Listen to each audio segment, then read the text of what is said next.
حدیث شریف موجود ہے تو آپ اس پر عمل کر لیتے. کہا نہیں نہیں، وہیں پر ایک اور حدیث بھی ہے. کہا کیا ہے؟ کہا ایک حدیث یہ ہے کہ جب نبی کریم علیہ الصلاۃ والسلام آمین ولا الضالین کہتے تھے تو مدّ بہا صوتہ، تو آپ بلند آواز سے کھینچ کر آمین کہتے تھے. اب اس کو سمجھانے لگے. مدّ کے معنی انہوں نے لے لیا کھینچ کر، جیسے یہ لوگ کہتے ہیں آمین.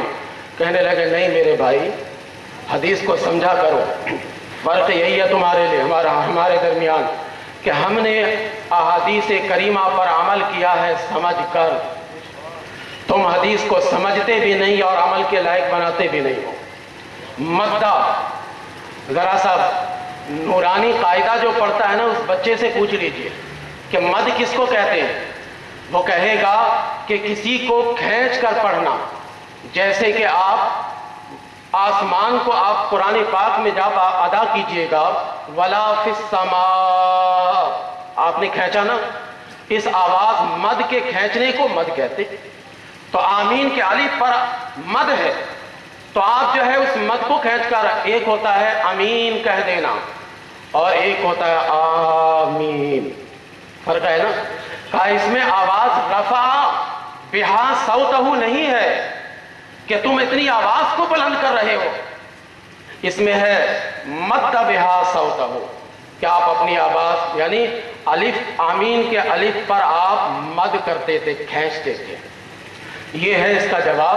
باقی دیکھو آگے حدیث موجود ہے کہ وَخَفَضَ بِهَا صَوْتَهُ، کہ نبی کریم علیہ الصلاۃ والسلام اپنی آواز کو آمین کہنے میں پست رکھتے تھے. یہ پست رکھ کر آمین کہنا یہ ہماری مسجد میں ہے یا نہیں؟ ہے نا. ان کے یہاں تو اتنے زور سے آمین کہتے ہیں کہ پوری مسجد گونج اٹھتی ہے، پوری مسجد. اور پھر تھوڑی دیر کے لیے لوگ حواس باختہ ہو جاتے ہیں کہ یا اللہ مسجد میں کیا ہو گیا، اچانک اتنا شور کیسے مچ گیا. ابھی تو امام قرات کر رہا تھا، قرات کرتے کرتے یہ آواز اچانک اتنی تیز آواز کہاں سے آ گئی. تھوڑی دیر کے لیے نمازی نماز سے توجہ ہٹا کر لوگوں کی طرف ہو جاتا ہے کہ وہ اس طرف سوچنے لگتا ہے کہ یہ جو ہے اس طرح سے آمین کہہ رہے ہیں. یہ حدیث شریف ہے اور اس طرح کی نماز ہماری مسجد میں ادا کی جاتی ہے، ہماری مسجد میں ادا کی جاتی ہے. تو حدیث شریف پر ہم عمل کر رہے ہیں یا وہ؟ میری تقریر کا یہی عنوان ہے نا، میں آخر تک لے کر جا رہا ہوں، میں عنوان سے ہٹنا نہیں چاہتا. اور صحاح ستہ کی احادیث سے میں ثابت کر رہا ہوں کہ صحاح ستہ میں یہ سب کچھ موجود ہے کہ دیکھیے اس حدیث شریف پر آمین کہنا یہ نبی کریم علیہ الصلاۃ والسلام کے صحابی بتا رہے ہیں کہ اس طرح سے آمین کہتے تھے. میں عوامی سطح کی بات کر رہا ہوں جس سے آپ صرف واقف رہنا چاہتے ہیں. باقی امام کے پیچھے سورۃ الفاتحہ پڑھنا اور یہ کرنا وہ کرنا، جب یہ نماز آپ سیکھ لیجئے گا اس کے بعد مسجد میں جائیے، جا کر نماز ادا کیجئے، پھر آپ کی نماز ہو جائے گی. میں اکثر حضرت بایزید بستامی رحمت اللہ تعالی علیہ کی مثال دیتا ہوں کہ نماز ادا کرنی ہو تو ایسی نماز ادا کرو، اور ایسی نماز اسی وقت آپ ادا کیجئے گا جب ان احادیث سے آپ مطالعہ کر کے گزر جائیے گا، جب اس کا درس لے لیجئے گا، محبت رسول میں نماز ادا کیجئے گا تو آپ کی ایک نماز وہ نماز ہو جائے گی جو لاکھوں نماز پر بھاری ہو جائے گی. حضرت بایزید بستامی رحمت اللہ تعالی علیہ نے یہی نماز ادا کر کے دکھا دی. میں باقی اختلافی نوٹ پر نماز کی طرف نہیں جاتا، میں اتنی بات آپ کو مواد دے کر جاتا ہوں کہ جب ہمارا اور آپ کا پورا عمل احادیث کریمہ پر ہے تو ہم پر یہ جو ہمارے دوست الزام عائد کرتے ہیں کہ سنی بریلوی حدیث پر عمل نہیں کرتا، سنی بریلوی حدیث سے ہٹ جاتا ہے، یہ تو حدیث کو مانتے نہیں، حدیث پر عمل ہی نہیں کرتے، یہ الزام ہے ہم پر. یہ پوری میری تقریر آپ نے سنی، ایک دفعہ بھی میں نے نام نہیں لیا، لیکن ہمارے دوستوں نے پروگرام کر کے اہل سنت والجماعت کا نام لیا اور اہل سنت کے خلاف باتیں کی ہیں. میں نام اس لیے نہیں لینا چاہتا ہوں کہ میں دل آزاری کے لیے آیا ہی نہیں، میں واضح کرنے کے لیے عوامی اہل سنت کے پاس آیا ہوں کہ آپ بالکل حق بجانب ہیں، آپ کو فکر مند ہونے کی کوئی ضرورت نہیں ہے، آپ حدیث پر عمل کرتے ہیں.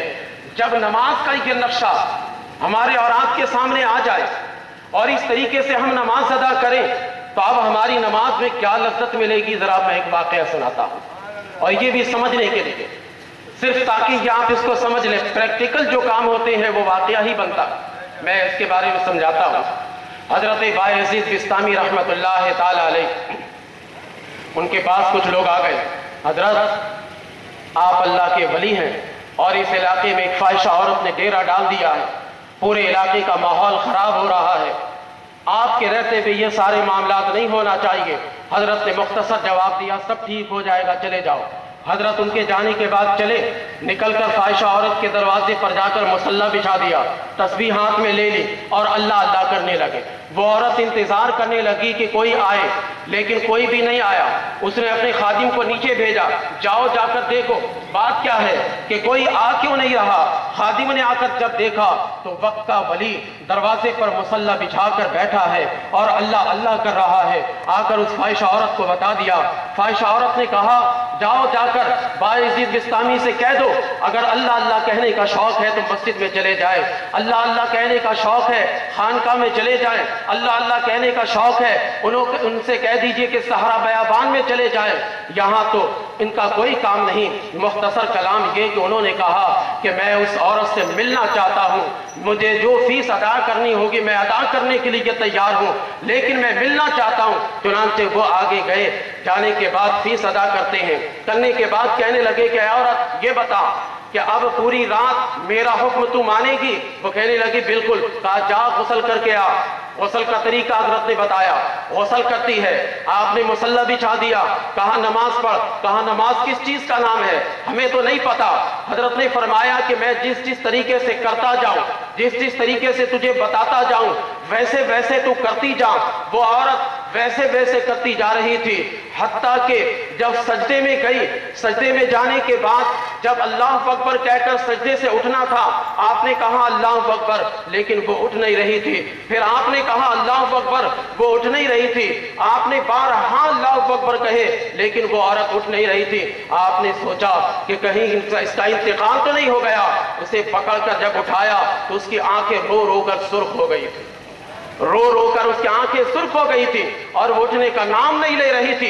حضرت نے پوچھا کہ اے خاتون یہ بتا، پہلے تو نماز پڑھنا نہیں جانتی تھی، اب نماز پڑھ کے نماز سے نکلنا نہیں جانتی، کہ کیسے نماز سے نکلا جاتا ہے، بات کیا ہے؟ کہنے لگی کہ حضرت پہلے مجھے لذت اس برے کام میں ملتی تھی، اس نیک کام میں مجھے لذت نہیں ملتی تھی، لیکن جب آپ نے ہمیں وہ نماز ادا کرا دی، جب میں سجدے میں گئی تو سجدے میں جب گئی تو میرے سامنے حسین مناظر آنے لگے۔ سجدے میں کبھی خانہ کعبہ کی زیارت ہوتی تھی، سجدے میں کبھی سبز گنبد کی زیارت ہوتی تھی، سجدے میں جانے کے بعد مختلف قسم کے تبرکات کی زیارت ہوتی تھی۔ حضرت اگر آپ پکڑ کر نہ اٹھاتے تو میری روح پرواز ہو جاتی، لیکن میں سجدے سے سر کو نہیں اٹھاتی۔ نعرہ تکبیر، نعرہ رسالت، نعرہ رسالت، علماء سنت۔ میں ایسی نماز کے بارے میں آپ کو درس دینے کے لیے اور بتانے کے لیے آیا ہوں کہ ایسی نماز پڑھیے کہ جب سجدے میں جائیے تو آپ کو لذت محسوس ہو، جب قاعدے میں بیٹھیے تو آپ کو لذت محسوس ہو۔ حضرت بایزید بسطامی رحمت اللہ تعالی علیہ یہ وہ ہیں اللہ کے ولی جو رکوع میں جاتے وقت، رکوع سے اٹھتے وقت کوئی رفع الیدین نہیں کرتے تھے، آمین بالجہر نہیں کہتے تھے، یہی حنفی نماز ادا کرتے تھے۔ تو ایسی نماز پڑھنے کے لیے حنفیوں کے مسجد میں جایا کریں، ایسی نماز حنفی مسجد میں آپ کو ملے گی، اور احادیث کریمہ کی روشنی میں الحمدللہ علی احسانہ ہم نماز